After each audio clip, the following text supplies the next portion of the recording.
Invest expert চ্যানেলে আপনাদের সবাইকে স্বাগতম। আজকে কোনো স্টকের অ্যানালাইসিস বা কোনো স্টক নিয়ে সতর্ক বার্তা দিব না। আজকে একটু ভিন্নধর্মী আলোচনা করার জন্য আপনাদের সামনে এসেছি, বা আপনাদের সাথে বলতে গেলে আপনাদের সাথে আড্ডা দেওয়ার জন্য এসেছি। আমি সচরাচর সপ্তাহে একটি করে ভিডিও পাবলিশ করার চেষ্টা করি, কিন্তু আজকে হুট করেই আপনাদের সাথে একটু মনে হলো যে আপনাদের সাথে একটা বিষয় শেয়ার করি, যে কারণেই আসলে আজকে আসা। যদিও আজকে আমার উইকেন্ডে, সো আজকে অফিসে নাই, আজকে বাসায় আছি, যে কারণে সময়ও আছে। সো ভাবলাম যে আপনাদের সাথে একটু আড্ডা দেই এবং কিছু বিষয় নিয়ে কথা বলি। দেখেন আজকে মার্কেটে হলোটা কি, মার্কেটে কি হলো যার কারণে 83 পয়েন্টের মতো ইন্ডেক্স নেগেটিভ হলো, কারণটা কি? এবং মাত্র 368 কোটি টাকা ভলিউম হয়েছে। এই যে 83 পয়েন্ট আজকে মার্কেট মাইনাস হইলো, কি কারণে হইলো, কারণটা কি? চলুন কারণটা একটু খোঁজার চেষ্টা করি। দেখেন যদি আমরা এখানে ইন্ডেক্স মুবারে যাই, তাহলে নেগেটিভ সাইডটা যদি একটু দেখার চেষ্টা করি, দেখেন ফার্স্টেই আছে কে? ইসলামী ব্যাংক। কে আছে? ইসলামী ব্যাংক। কয়েকদিন খুব লাফালাফি করছে, খুব বাড়াবাড়ি করছে। এ বেটায় একদিনে 40 পয়েন্ট মাইনাস করছে, মানে 40 পয়েন্ট 75 পয়েন্ট সে আজকে একাই মাইনাস করছে। যখন সে বাড়ছিল তখনও সে 20, 25, 30, 40% করে একাই বাড়াই রাখছিল। তো এর পেইড আপ ক্যাপিটাল অনেক বেশি। এ একাই 40 পয়েন্ট যদি মাইনাস করে, তাহলে মার্কেটে তো 83 পয়েন্ট মাইনাস হবেই। যদি আজকে ইসলামী ব্যাংক পজিটিভ থাকতো বা ইসলামী ব্যাংক নেগেটিভ না হতো, তাহলে আজকে 83 পয়েন্ট মাইনাস হতো না, 20, 25, 30, 40 পর্যন্ত হইতো। ইসলামী ব্যাংকের পেইড আপ ক্যাপিটাল কত? 1610 কোটি টাকা। তো ও যখন নেগেটিভে আসবে তখন তো ইন্ডেক্স নেগেটিভ হবেই, এটাই স্বাভাবিক। তার চাইতে মজার বিষয় হচ্ছে, ব্যাংক নিয়ে সবসময়ই আপনাদেরকে আমি সতর্ক করে আসতেছিলাম যে 400-500 কোটি টাকার ভলিউমে আসলে ব্যাংক কি আদৌ টানতে পারে? আমার ক্যালকুলেশন, আমার হিসাবে তো সেটা বলে না যে ব্যাংক এই লো ভলিউমে 400-500 কোটি টাকার ভলিউমে ব্যাংক সাপোর্ট দিবে, যেগুলোর প্রত্যেকটা ব্যাংকেরই পেইড আপ ক্যাপিটাল হিউজ পরিমাণ। কিছু কিছু ব্যাংকের তো 1000 কোটি টাকার উপরে। এই ইসলামী ব্যাংকগুলা যেগুলা ছিল, SIBL, ফার্স্ট সিকিউরিটি ইসলামী ব্যাংক, এইগুলাই আজকে নেগেটিভ হয়েছে। দেখেন আমি আপনাদেরকে সবসময়ই সতর্ক করি এবং ব্যাংক নিয়েও আপনাদেরকে আমার ভিডিওতে অনেকভাবে বলার চেষ্টা করেছি যে আসলে ব্যাংকে এই মুহূর্তে ওই রকমভাবে প্লে করুন। হ্যাঁ, ইসলামী ব্যাংক বড় একটা মুভ দিছে, ঠিক আছে, কিন্তু অনেকেই এই মুভ দেখে অনেক বড় মুভ দিছে, ডাবল হয়েছে। ডাবল হওয়ার পরেও অনেকে এইসব জায়গায় যায় এন্ট্রি নিছে। ভাবা যায় শেয়ারটা ছিল কয় টাকায়? 32 টাকায়। 32 টাকার শেয়ার 70 টাকা হয়ে গেছে, 100%-এর বেশি প্রফিট দিয়ে ফেলছে। তারা এই 32 টাকার শেয়ার 60 টাকা 70 টাকার লেভেলে কিভাবে এন্ট্রি দেয় আমি বোধগম্য না। তারপরেও আপনাদেরকে আসলে আমি সতর্ক করার জায়গা থেকে সতর্ক করেছি। এখন আপনারা কে কীভাবে কাজ করেছেন সেটা আসলে আপনাদের বিষয়। যাই হোক, দেখেন তারপরে দেখেন টপ লুজারের ক্ষেত্রে 1 নম্বরই ছিল ইসলামী ব্যাংক, সে বামে হল্ট হয়েছে। SIBL 3 নম্বরে চলে আসছে। তারপরে দেখেন ফার্স্ট সিকিউরিটি ইসলামী ব্যাংক 8 নম্বরে চলে আসছে। তো যে ইসলামীপন্থী যে ব্যাংকগুলা টানছে, এটা কি কারণে টানছে, কারা টানছে, যারাই টানুক, কিন্তু আপনাকে তো এই বিষয়গুলোর থেকে সতর্ক হইতে হবে। চলেন আপনাদের সাথে আরেকটা বিষয় শেয়ার করি, মজার বিষয়। আমার আসলে যারা হচ্ছে শুভাকাঙ্ক্ষী এবং আমার অফিসের কলিগ এবং আমার বন্ধুবান্ধব বা আমাকে পার্সোনালি যারা চিনেন, জানেন, বুঝেন, তাদেরকে নিয়ে আসলে আমার একটা গ্রুপ আছে, পার্সোনাল গ্রুপ আছে হোয়াটসঅ্যাপে। সেইখানে আমি তাদেরকে টুকটাক হচ্ছে ট্রেডিং টিপস দেই যে এই শেয়ারটা থেকে সতর্ক থাকবেন, এই শেয়ারটা বাই করবেন, এই শেয়ারটা সেল করেন, টুকটাক দেই। অনেকেই ধরে, তো তাদেরকে একটা গ্রুপের মধ্যে অ্যাড করাই দিছি, যে যাতে ইন্ডিভিজুয়ালি ফোন করে, অনেকেই ইন্ডিভিজুয়ালি ফোন করে তো আমাকে, তো বিরক্ত হয়ে পরে একটা গ্রুপ করছি। গ্রুপ করার পরে সেই গ্রুপের মধ্যে আমি কিছু দিক নির্দেশনা দেই আর কি। সেই গ্রুপে আমার হচ্ছে যারা শুভাকাঙ্ক্ষী আছে তাদেরকে নিয়ে গত সপ্তাহে আমি কি মেসেজ দিয়েছিলাম ব্যাংক সেক্টর নিয়ে এবং ইন্ডিভিজুয়াল ব্যাংকেও নিয়ে, সেগুলো আপনাদের সাথে একটু শেয়ার করতে চাই। হ্যাঁ, যে আসলে যে আমি অ্যানালাইসিসগুলো করি বা আমার যে ক্যালকুলেশনগুলো আছে বা আমি যে থিওরিগুলো অ্যাপ্লাই করি, আমি কিভাবে বুঝি বা আমি বোঝার পরে কিভাবে ইনিশিয়েটিভ নেই, কিভাবে আমি সেটা অ্যাপ্লাই করি, আপনাদের সাথে আজকে এটা একটু শেয়ার করব আর কি। চলেন যাই একটু। দেখেন এই যে আমার গ্রুপের নামটা আমি একটু হাইড করে রাখছি। যাই হোক, এটা আমার হচ্ছে প্রাইভেট একটা গ্রুপ। এই গ্রুপের মধ্যে আমার শুভাকাঙ্ক্ষী যারা আছে তাদেরকে নিয়েই গ্রুপটা করা হয়েছে। দেখেন এটা কবে ছিল, এই গ্রুপের মেসেজটা কবে ছিল, 29শে সেপ্টেম্বর, মানে গত রবিবারে, 29শে সেপ্টেম্বর গত রবিবার, তার মানে গত সপ্তাহের প্রথম দিনই। এইখানে এক ভাই আমাকে জিজ্ঞেস করেছিলেন, ভাই SIBLটা কি হচ্ছে একটু দেখবেন প্লিজ। সো তখন আমি তাকে দেখে দুঃখে বলেছিলাম ব্যাংক আজ স্লো, তাই প্রফিট থাকলে 50% লক করাটাই বুদ্ধিমানের কাজ হবে। তার মানে রবিবারের মেসেজ ছিল এটা, যে ব্যাংক স্লো যাচ্ছে, ব্যাংক যে কোনো মুহূর্তে কারেকশন হইতে পারে। আমি ওটা দেখেই তাকে পরামর্শ দিয়েছিলাম, ভাই 50% প্রফিট আগে লক করেন আপনি। তারপরে 29শে সেপ্টেম্বরের পরে 30 সেপ্টেম্বর মানে সোমবারে আমি কি মেসেজ দিয়েছিলাম এই ব্যাংক সেক্টর নিয়ে, সেটাও একটু দেখে আসি। সেই মেসেজটাও একটু স্ক্রিনশটটা আমরা একটু দেখি। এই যে দেখেন, তার পরের দিন, রবিবারের পরের দিন, গত সোমবারে আমি কি বলছিলাম, SIBL যাদের হাতে আছে তারা আস্তে আস্তে সেল দেওয়া শুরু করেন, না হয় 50% প্রফিট বুক করেন। কটার সময় বলেছিলাম, 10:26-এ। তার মানে ট্রেড শুরু হওয়ার 26 মিনিট পরেই আমি এই মেসেজটা দিয়েছিলাম যে পুরা লক করেন অথবা 50% প্রফিট বুক করেন। তার পরবর্তীতে 10 মিনিট পরে বা 11 মিনিট পরে আমি আরেকটা মেসেজ দিয়েছি। দেখেন সেটা হচ্ছে 10:37-এ, ব্যাংক যদি কারো হাতে থেকে থাকে তাহলে প্রফিট টেক করাটাই বুদ্ধিমানের কাজ হবে।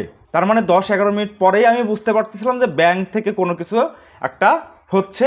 এইখান থেকে স্মার্ট মানি যারা আছে বা যারা হচ্ছে প্রফিট টেক করার বড়রা, ওরা প্রফিট টেক করতেছে, তো ওই সাথে আমাদেরও প্রফিট টেক করা উচিত। সে কারণে শুধু নট অনলি ইন্ডিভিজুয়াল কোনো ব্যাংক, আমি পুরো ব্যাংক সেক্টরের কথা বলেছি। দেখেন ব্যাংক যদি কারো হাতে থেকে থাকে, তার মানে কি পুরো ব্যাংক সেক্টরেরই কোনো না কোনো ব্যাংক যদি থেকে থাকে, তাহলে সেই ব্যাংক থেকেই প্রফিট বুক করাটাই বুদ্ধিমানের কাজ হবে। ভাই আমি এটা আজকের কথা বলতেছি না, গত সোমবারের কথা বলতেছি।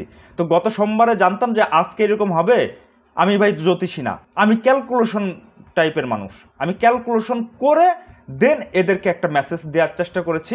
হ্যাঁ, আমার এই গ্রুপে আমি কখনো ব্যাংক কিনাই নেই, বাট অনেকেই আছে যারা ব্যাংক কিনে তারপরে আমার কাছে আসছে বা আমার গ্রুপে জয়েন হয়েছে বা আমার সাথে পরামর্শ করার চেষ্টা করেছে। তো আমি তাদেরকে একটা ভালো গাইডেন্স দিছি।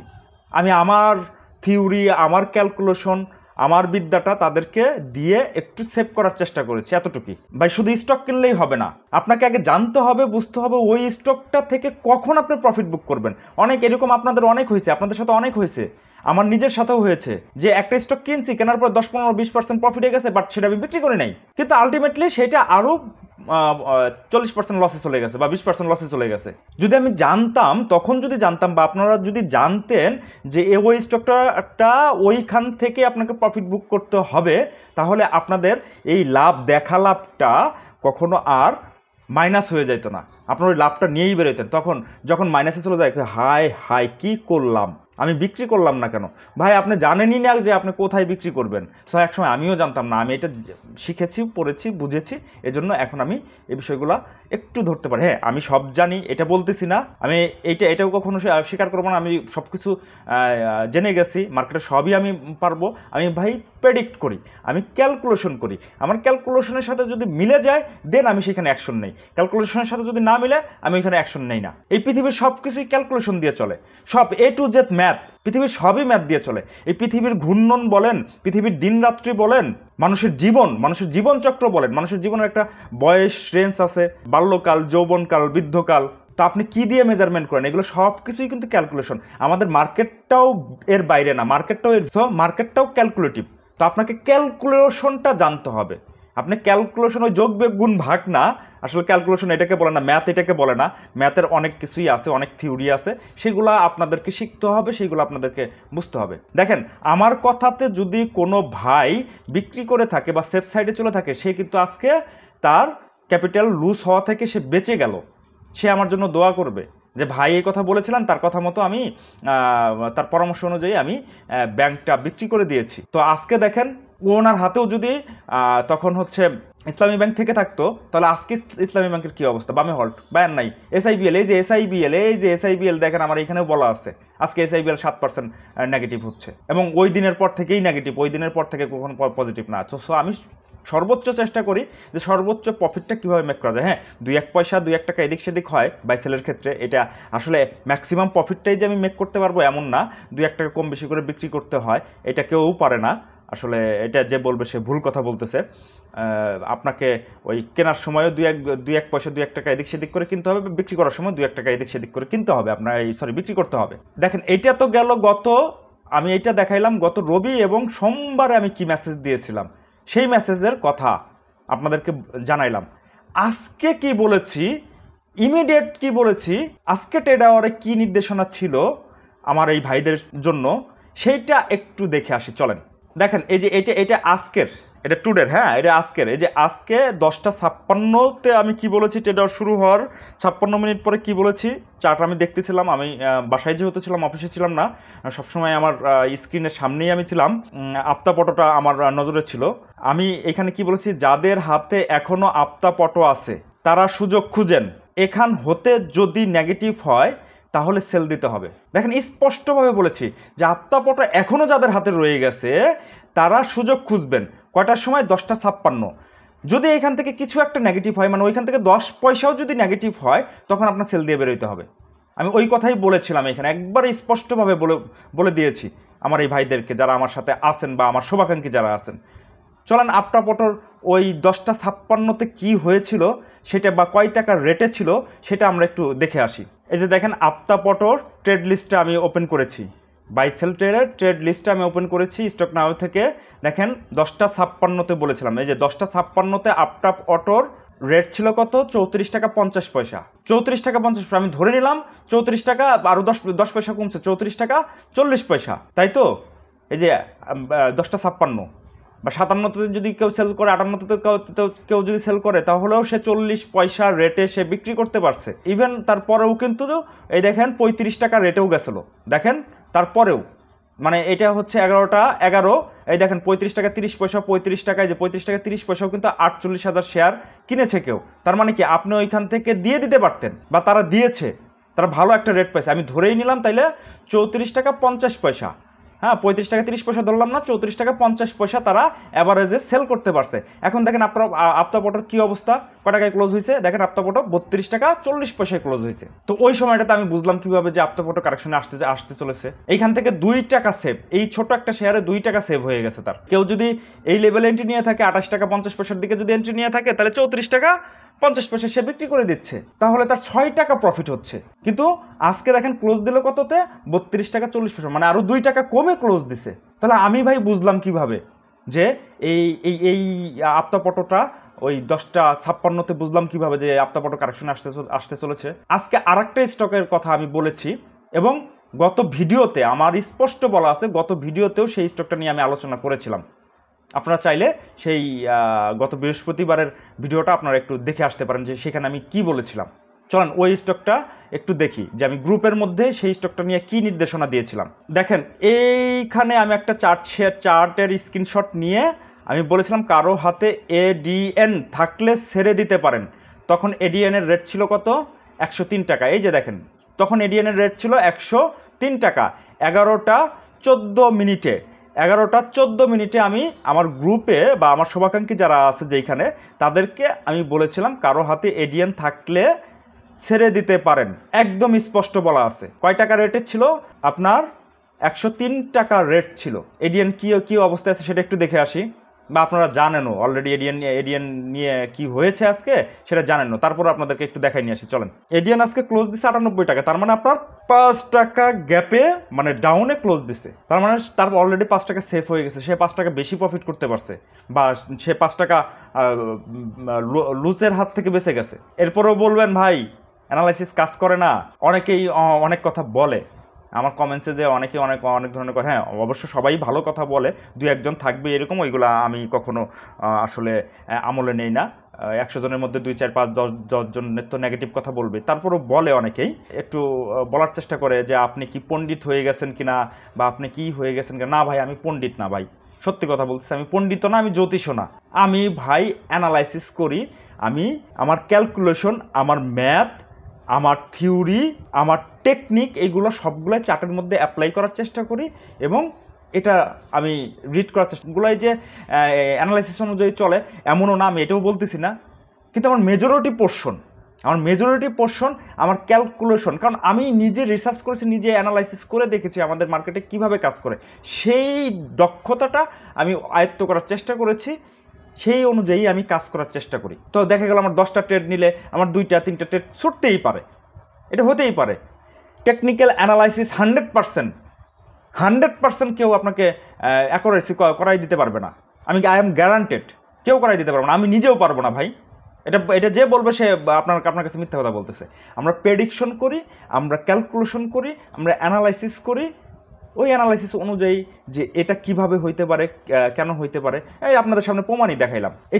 এটা বোঝা যায়, এটা চার্টের মধ্যে বোঝা যায় যে এখান থেকে কি হতে চলেছে বা কি হচ্ছে। চার্ট যদি আপনি অ্যাকুরেসি রিড করতে পারেন, ভাই আপনারাও চার্ট রিড করেন বা অন্যরাও চার্ট রিড করে, আমিও সেম চার্টটাই রিড করি। আপনারাও যে চার্টটা দেখেন বা অন্যরা যে চার্ট দেখে, আমি একই চার্ট দেখি, শুধু কি আপনাদের দেখার সিস্টেম একরকম, আমার দেখার সিস্টেম অন্যরকম, আর কিছু না, একই চার্ট, সেম চার্টই। কে কিভাবে চার্টটা দেখলো, কে কিভাবে চার্টটাকে আইডেন্টিফাই করলো, এটাই হচ্ছে বড় বিষয়।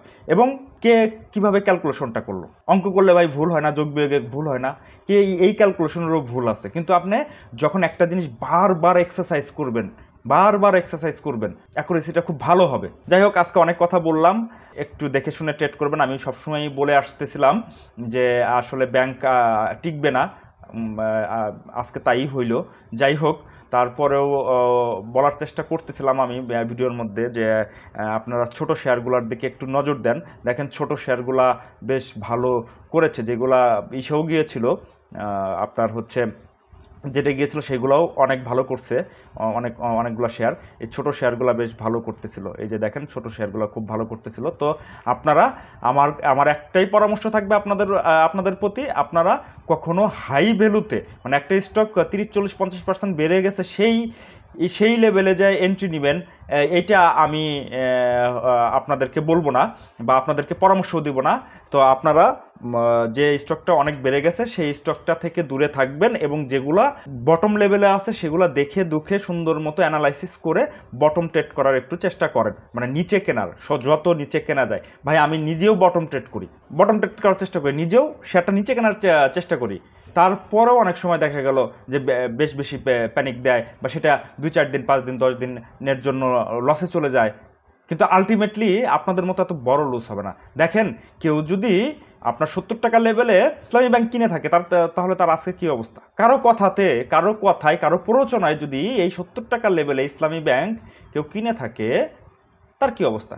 দেখেন কি হয়েছে, বাজারের সিনারিটা কি হয়েছে, আমি আপনাদের সাথে আরেকটু খোলামেলা করি। এই যে বাজারের যে নেগেটিভ নিউজ আসলো, জেডে পাঠাই দিল 29টা, তো এই 29টার সাথে আরও ছোট শেয়ার যেগুলো ছিল সেগুলা, বা যেগুলো জেডে যায় নাই কিন্তু বটমেই আছে, সেগুলার কি হয়েছে, ওই শেয়ারগুলা নিচের দিকে নামতেছে বা প্রাইস কারেকশন হচ্ছে, কারো হাতে আছে সেই শেয়ারটা, এইদিকে কি হচ্ছিল, ব্যাংক বাড়তেছিল। দেখেন ওইদিকে ছোট শেয়ারগুলা কারেকশন হচ্ছিল, এইদিকে ব্যাংক বাড়তেছিল।